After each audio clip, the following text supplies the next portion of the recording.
Hello नमस्कार, मी Suvarna home kitchen मध्ये तुमचं परत एकदा अगदी मनापासून स्वागत। सगळ्या सबस्क्रायबरचे धन्यवाद, सगळ्या व्ह्यूअर्सचे मनापासून आभार। दिवाळी आता लवकरच येते आणि आपल्या सगळ्या महिलांची फराळाची लगबग चालू झालेली आहे। पण तेच पदार्थ नको वाटतात सगळ्यांना, असं चटपटीत काहीतरी फराळाचं हवं असतं। तर मी आज तुम्हाला दिवाळीच्या फराळामध्ये ही वस्तू हवीच की जी पटकन उचलून खाल्ली जाते, ती म्हणजे मी दाखवणार आहे तुम्हाला भाकरवडी। तर भाकरवडीसाठी मी इथे घेतलेले आहे 1 वाटी मैदा आणि त्याच्यासाठी घेतलेले 2 वाटी डाळीचं पीठ। अगदी थोडंसं आपल्याला टाकून घ्यायचंय मीठ। मी फक्त पाव चमचा मीठ टाकलेलं आहे आणि हे छान आता असं आपल्याला मिक्स करून घ्यायचंय। बघा, भाकरवडी बनवायला अतिशय सोपी आहे, फक्त वाटते ती अवघड, पण तुम्ही जर या पद्धतीने कराल ना तर खूप सोपी आहे आणि घरातच आपले सगळं सामान पण असतं। तर 1 वाटी मैद्यासाठी मी इथे घेतलेले 3 चमचे तेल गरम करून घ्यायचंय। बघा,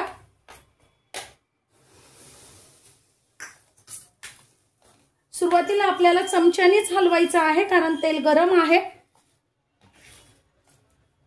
चांगलं कडक करून घ्यायचे तेल, म्हणजे आपली भाकरवडी कडक होणार नाही तर खुसखुशीत होईल। ही खूप महत्त्वाची स्टेप आहे, अजिबात मिस करायची नाहीये।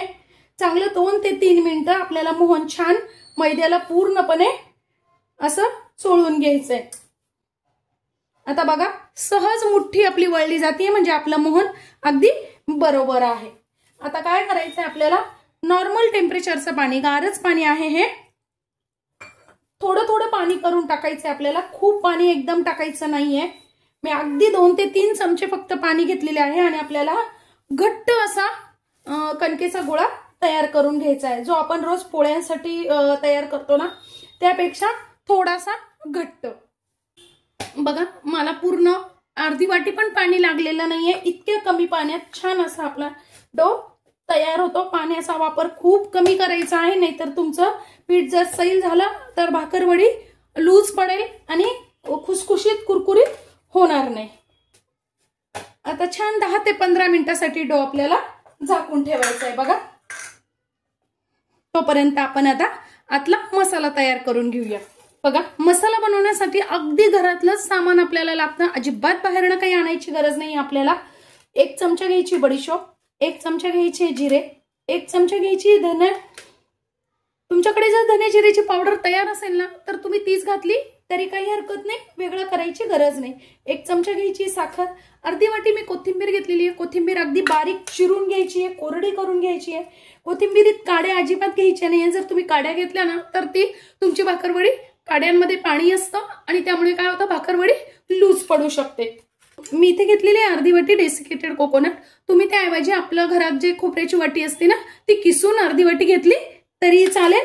थोडंसं घेतलेलं आहे फरसाण, मी फरसाण, तुम्ही इथे शेव वापरली तरी चालेल, पण फरसाणमध्ये काय होतं ना, छान ऑलरेडी सगळे मसाले असतात, त्यामुळे भाकरवडीला अजून खूप सुंदर अशी टेस्ट येते, म्हणून 2 चमचे मी फरसाण घेतलेलं आहे। तर सगळ्यात पहिले आणि आपल्याला लागणार आहे थोडीशी चिंचेची चटणी। चिंचेची चटणी कशी बनवायची याची पण मी व्हिडिओ आपल्या चॅनलवर अपलोड केलेली आहे, नक्की जाऊन बघा। थोडीशी आपल्याला घ्यायची आहे शेव। शेव ही बारीक शेव आहे, नायलॉन शेव घ्यायची नाहीये, त्यांनी पाहिजे तशी चव येत नाही भाकरवडीला, तर ही बारीक शेव मी घेतलेली आहे। सगळ्यात पहिल्यांदा आपल्याला खोबरं, तवा खूप गरम नसतानाच खोबरं भाजून घ्यायचं आहे। खोबरं अजिबात जळणार नाही, खोबरं भाजायला अजिबात वेळ लागत नाही, त्यामुळे सगळ्यात पहिल्यांदा आपल्याला खोबरं भाजून घ्यायचंय। मी इथे बघा तेलाचा वापर केलेला नाहीये, कोरडच आपल्याला सगळ्या वस्तू भाजून घ्यायच्या आहेत। मी ते तव्यावर भाजतीये, तुम्ही कढईत भाजून घेतला तरी काही हरकत नाही। बघा, खोबरं छान भाजलंय, लालसर झालेलं आहे। खोबरं आपल्याला काढून घ्यायचंय। आपल्याला धने, बडीशोप आणि जिरे एकत्र छान भाजून घ्यायचंय। आपले धने जिरे थोडेसे 1 मिनिट भाजणं झाले की आपल्याला लगेच त्यातच टाकून घ्यायची आहे कोथिंबीर,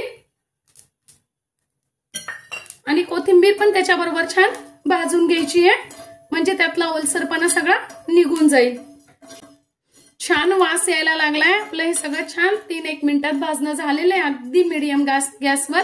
आता हे सगळं काढून घ्यायचंय आता बघा गार झालेला आहे मसाला आपला।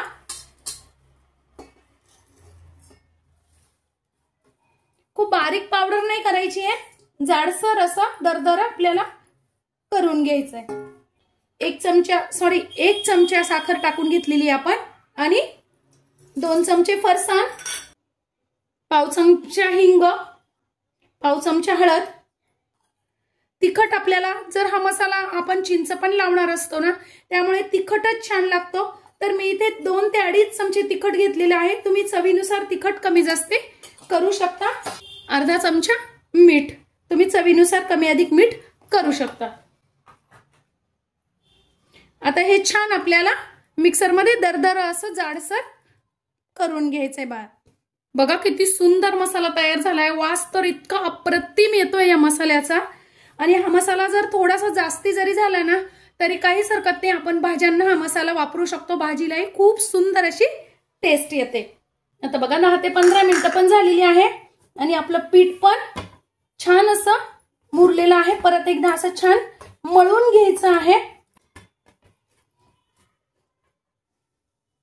बघा 2 भाग मी त्याचे करून घेतलेले आहेत आणि आपल्याला छान आता अशी पातळ अशी पोळी लाटून घ्यायची बघा। आता बघा मी एकीकडे लगेच तेलही तापायला ठेवलेलं आहे आणि आपल्याला छान अशी पातळ पोळी लाटून घ्यायची आहे। पोळी पातळच लाटायची बघा, आपल्याला पीठ वगैरे लावायची सुद्धा काहीच गरज नाहीये, कारण आपण मोहन वगैरे अगदी योग्य प्रमाणात घेतलेलं आहे। ही पोळीच मेन आहे, ती पातळ अशी छानच लाटली गेली पाहिजे। जर तुम्ही जाड ठेवली ना तर भाकरवडी तुमची मऊ पडेल। बघा अगदी पोळीपेक्षा ही पातळ मी पोळीपेक्षा थोडीशी पातळ अशी मी लाटून घेतलेली आहे।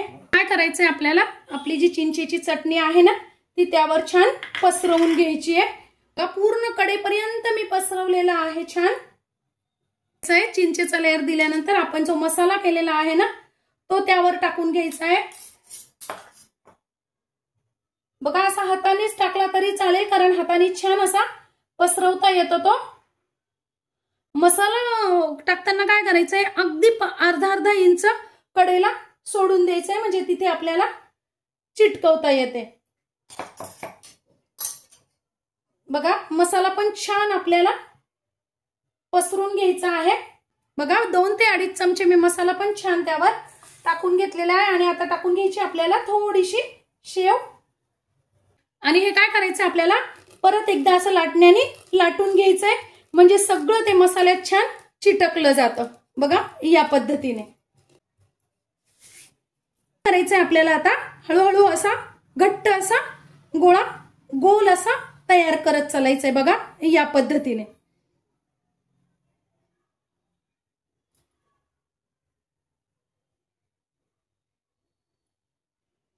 हळूहळू करायचंय, खूप छान तयार होतो, आपोआपच तो तयार होतो। आपल्याला काही फक्त सरकवायची आहेत बोट बघा या पद्धतीने।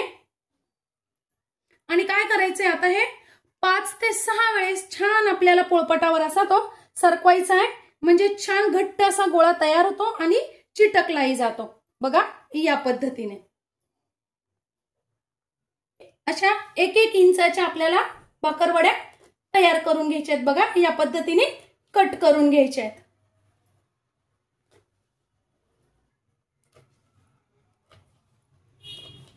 काय करायचे सगळ्या अशा उभ्या करून घ्यायच्या आहेत पोळपाटावरती आणि थोड्याशा अशा तुम्ही बघा हातावर प्रेस करून घेतल्या तरी चालतील बघा या पद्धतीने।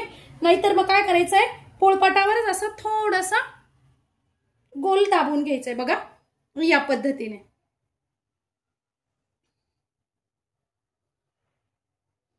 या पद्धतीने मी आता सगळ्या करून घेणार आहे। सुरुवातीला तेल गरम करून घ्यायचं आहे आणि नंतर गॅस अगदी स्लो करायचा आहे बघा। आणि जितक्या आपल्या कढईत बसतील तितक्या भाकरवडे आपल्याला टाकून घ्यायचे। सुरुवातीला आपल्याला अजिबात हलवायचे नाहीये, जोपर्यंत बुडबुडे शांत होत नाही तोपर्यंत अजिबात आपण भाकरवडीला हात लावायचा नाहीये, नाहीतर त्या तेलात तुटू शकतील। आणि 7 ते 8 मिनिटं आपल्याला छान त्या भाकरवड्या कुरकुरीत खमंग होईपर्यंत तळून घ्यायचे। आता बघा बुडबुडे शांत झालेले आहेत, फक्त थोडेशा मी मधनं अशा हलवतीये म्हणजे छान सगळ्या बाजूनी त्या तळल्या जातील। बघा या पद्धतीने खूप जोरात नाही हलवायचे आहेत, फक्त हळूवार हाताने असे आपल्याला वर खाली करून घ्यायचे आहेत। बघा मस्त अशा खाली जाऊन बसलेल्या आहेत, 7 ते 8 मिनिटं होऊन गेलेले आहेत। किती खुसखुशीत मस्त अशा कलर पण खूप सुंदर आलेला आहे। अशी बघायची आहे, कुरकुरीत छान झालेली आहे भाकरवडी। आता काढून घ्यायची। बघा बघा मैत्रिणींनो, आपल्या भाकरवड्या कोणी म्हणेल का की आपण घरी केलेल्या आहेत म्हणून। इतक्या सुंदर अप्रतिम चवदार अशा आपल्या भाकरवड्या तयार होतात, शिवाय अगदी खुसखुशीत। बघा मी दाखवते तुम्हाला, खूप सुंदर अशा आपल्या भाकरवड्या तयार होतात। बघा मी एक तुम्हाला फोडून पण दाखवते, अजिबातही तेलकट होत नाही। इतक्या मस्त अशा खुसखुशीत अगदी आपल्या भाकरवड्या तयार झालेल्या आहेत। घरच्या घरी चितळे बंधू सारखी भाकरवडी इतकी सुंदर आपली घरीच तयार होते। तुम्ही या पद्धतीने नक्की करून बघा। आजची माझी ही व्हिडिओ तुम्हाला कशी वाटली कमेंट्स मध्ये नक्की सांगा। चॅनलवर नवीन असाल तर चॅनलला सबस्क्राइब, लाईक आणि शेअर करा। धन्यवाद।